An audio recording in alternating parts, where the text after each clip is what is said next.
Hello, मेरा नाम मोहित रावत है और मैंने हाल ही में कंक्लूडेड यूपी पीसीएस 2020 की परीक्षा में तीसरा स्थान हासिल किया है। पहले मैं कुछ अपने बारे में बता देता हूँ, फिर उसके बाद मैं मेरे एग्ज़ाम से रिलेटेड स्ट्रैटेजी के बारे में बात करूँगा। मेरी शिक्षा मोस्टली फरीदाबाद शहर से एमवीएन स्कूल से हुई है। उसके बाद 2011 से 2015 के बीच में मैंने बीटेक कंप्यूटर साइंस में आईआईटी मंडी से की है। 2015 से 2017 के बीच में मैंने 2 साल नौकरी की। उसके बाद मैंने 2017 के बीच मिड में सिविल सर्विसेज प्रिपरेशन स्टार्ट कर दी। मेरा पहला एम यूपीएससी था और उसी के लिए मैंने तैयारी की थी। यूपीएससी में मैं 3 अटैम्प्ट दे चुका हूँ और ये मेरा यूपी पीसीएस का दूसरा अटैम्प्ट था। अब हम हमारी स्ट्रैटेजी के बारे में बात करेंगे। तो जैसे एग्ज़ाम 3 स्टेजेस में होता है, इस वीडियो को भी हम 3 स्टेजेस में डिवाइड करेंगे। सबसे पहले हम प्रीलिम्स की स्टेज के बारे में बात करते हैं। प्रीलिम्स की स्टेज के लिए भी सबसे पहले हम कंटेंट पे बात करेंगे, फिर हमारी स्ट्रैटेजी पे बात करेंगे और फिर टेस्ट पे बात करेंगे।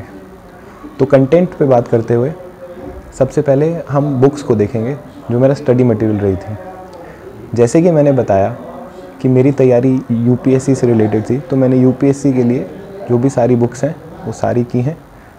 सबसे पहले पॉलिटी के लिए मैंने लक्ष्मीकांत की है, हिस्ट्री मॉडर्न हिस्ट्री के लिए मैंने स्पेक्ट्रम की है। उसके बाद एनवायरनमेंट के लिए शंकर आईएएस की बुक आती है। ज्योग्राफी के लिए 11th-12th की एनसीईआरटीज़ हैं। इकोनॉमी के लिए भी 11th-12th की एनसीईआरटीज़ हैं। इसके अलावा करंट अफेयर की प्रिपरेशन मैंने विजन आईएएस से की थी और यूट्यूब पे एक फ्री चैनल है स्टडी आईक्यू, वहाँ से की है। For IAS preparation, Muluka IAS is the only institute in the country to provide for granted prelims and assured mains. Friends, granted prelims का मतलब अगर आपका प्री क्लियर नहीं हुआ तो हम आपके पूरे पैसे वापस करेंगे। अश्योर्ड मेंस का मतलब अगर हमारे पढ़ाई में से 80% क्वेश्चन नहीं आते हैं तो भी हम आपके पूरे पैसे वापस करेंगे। फ्रेंड्स, आंसर राइटिंग और प्रीलिम टेस्ट सीरीज इंक्लूड करके आपका 17 मंथ्स का ड्यूरेशन है और ऑनलाइन की फीस है सिर्फ 35,000 प्लस जीएसटी। फ्रेंड्स, दूसरे टॉपर्स जैसे rank 4, rank 6, rank 8 and multiple other topper की तरह आप भी मलूका आईएएस ज्वाइन करिए और अपनी सक्सेस अश्योर करिए। Thank you very much. UP के लिए भी कंटेंट वाइज 2 चीज़ें आती हैं, स्टैटिक और करंट अफेयर्स। स्टैटिक मैंने know your state Uttar Pradesh Arihant publication से की है और करंट अफेयर्स के लिए ऑनलाइन वीडियोज़ ही देखी हैं। तो ये सारा कंटेंट का पार्ट था। अब सेकेंड चीज़ पे आते हैं जो मेरी स्ट्रैटेजी रही इस कंटेंट को कवर करने की। शुरुआत में 1 साल मैंने कोचिंग ली। कोचिंग लेने के बाद उसके बाद करीब मेरी 3.5 साल की पूरी तैयारी है। तो पहले साल कोचिंग के बाद उसके बाद सेल्फ स्टडी की है। मैं 3 टाइम टेबल बनाता था, सबसे पहले डे का, सेकेंड वीक का और थर्ड मंथ का। इससे हमेशा एक अपने ऊपर चेक रहता है कि तुमने अगर आज एक चीज़ नहीं की है तो उसका थोड़ा एक प्रेशर रहेगा कि कल ज़्यादा करना है मुझे।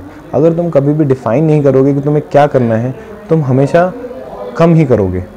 तो वो एक मुझे थोड़ा हमेशा लगता था कि एक टाइम टेबल होना चाहिए। दिन को 2 या 3 पार्ट्स में डिवाइड कर लो, 3-3 घंटे की सिटिंग कर लो। 3 घंटे की sitting will eventually help you in mains exam. तो इस तरीके से मैंने अपना दिन डिवाइड करता था, अपना टाइम टेबल लिखता था। मोस्टली मैं 3 दिन देता था एक सब्जेक्ट को।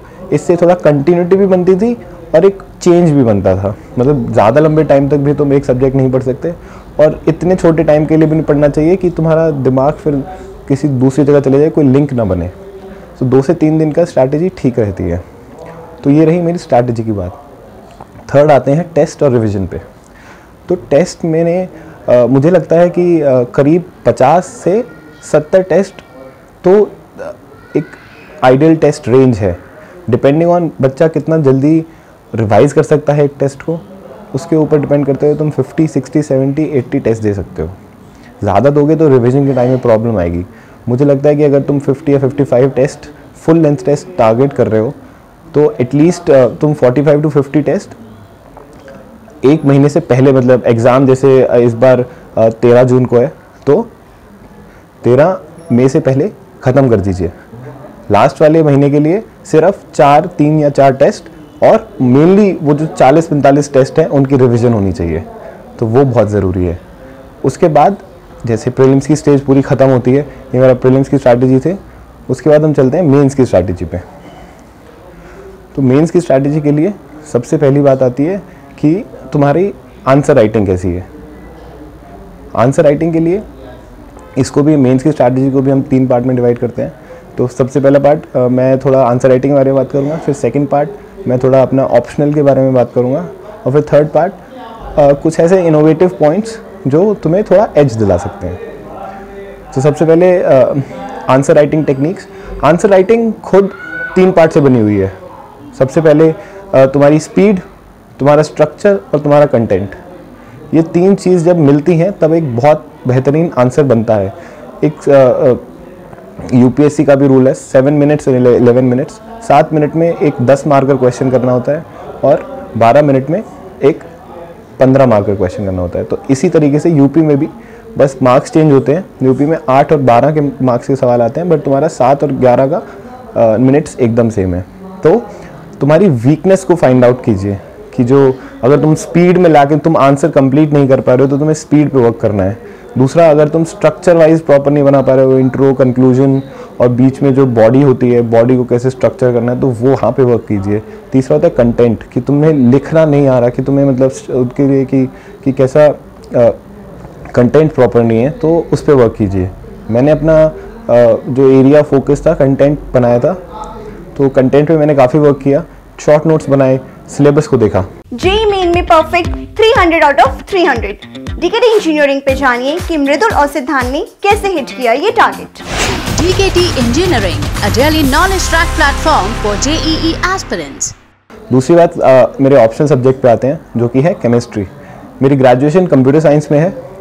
क्योंकि कंप्यूटर साइंस एक ऑप्शनल सब्जेक्ट नहीं है, इसलिए मैंने थोड़ा कुछ और ढूंढने की कोशिश की। बट केमिस्ट्री मुझे लगा कि क्योंकि मैं जेईई के टाइम पे काफ़ी अच्छे से उसको समझ लिया था, तो इस वजह से मैं बहुत कंफर्टेबल हो गया था।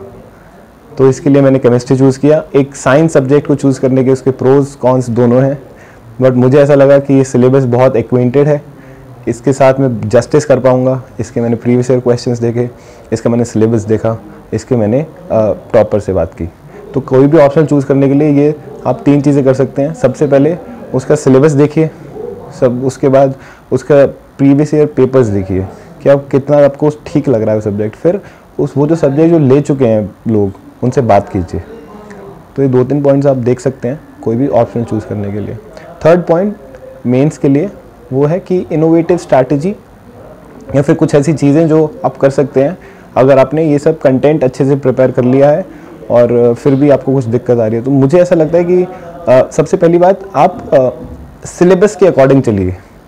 Don't run after current affairs. Current affairs की मैगजीन्स आती है मेंस के लिए, लेकिन मुझे वो इतनी ठीक नहीं लगती। अगर आप सिलेबस को लाइन बाय लाइन पढ़ेंगे, उसके हिसाब से नोट्स बनाएंगे, तो वो बहुत अच्छा रहेगा आपके लिए।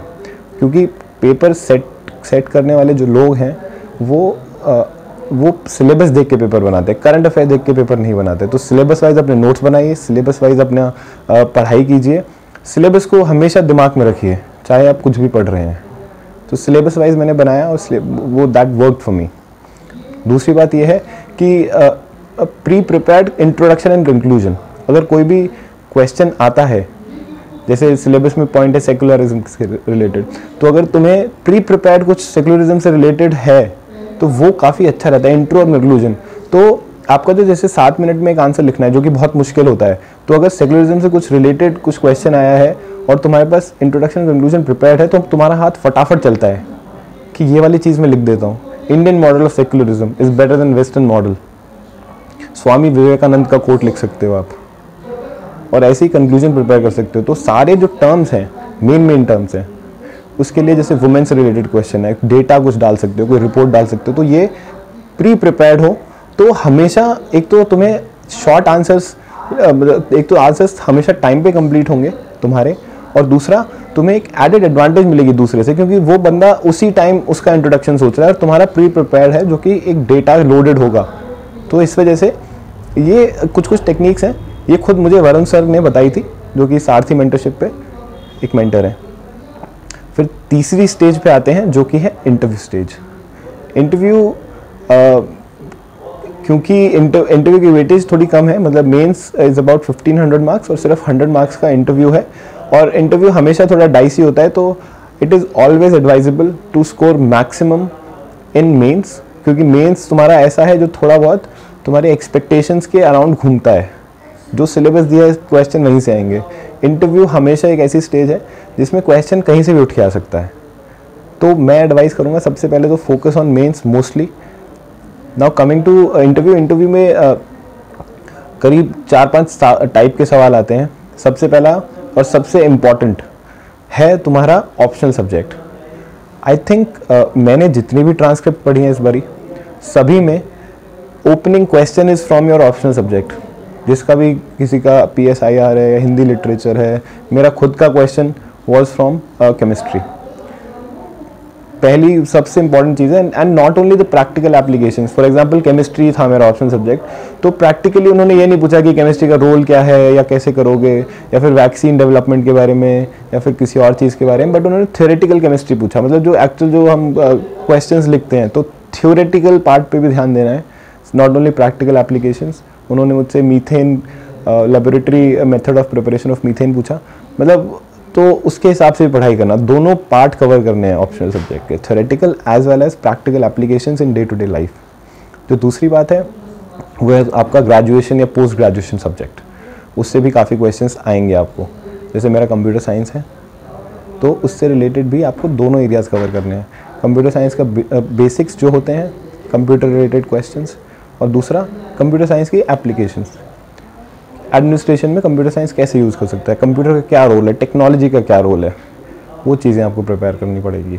ठीक है। फिर तीसरा आता है current affair based questions. Current affair based questions भी ज़रूर पूछे जाएंगे, जो कि भी आस पास आपके चल रहा होता है। इंटरव्यू के टाइम पे it is always advisable to follow 1 or 2 newspapers, have a thorough understanding as well as an opinion about topics जो भी इधर उधर चल रहे होते हैं, वो बहुत ज़रूरी है, वो पूछे जाते हैं। चौथे क्वेश्चंस आते हैं सिचुएशनल क्वेश्चंस। वो तुम्हें बताएंगे कि तुम एरिया के DC हो और कुछ राइट्स हो गए हैं, तो तुम उसे कैसे हैंडल करोगे। फिर लास्ट वाले क्वेश्चंस होते हैं HR क्वेश्चंस, ह्यूमन रिसोर्स की तुमने क्यों ये चूज़ किया, या फिर तुम IAS बन के क्या करोगे, या फिर तुम IAS क्यों बनना चाहते हो, अपनी कोई स्ट्रेंथ बताइए, अपनी कोई वीकनेस बताइए। तो ये सारे क्वेश्चंस HR में आते हैं। तो अपनी डिफरेंट हेडिंग्स बनाइए अपने क्वेश्चंस की, अपने आप को समझिए कि आप कैसे हैंडल करेंगे उस वाले क्वेश्चंस को, और उसके अकॉर्डिंग प्रिपेयर कीजिए। Finally I would like to thank DKT platform for providing me an opportunity कि मैं अपनी एक्सपीरियंस को शेयर कर सकूं और अपनी स्ट्रैटेजी को आप लोगों तक पहुंचा सकूं। Thank you very much.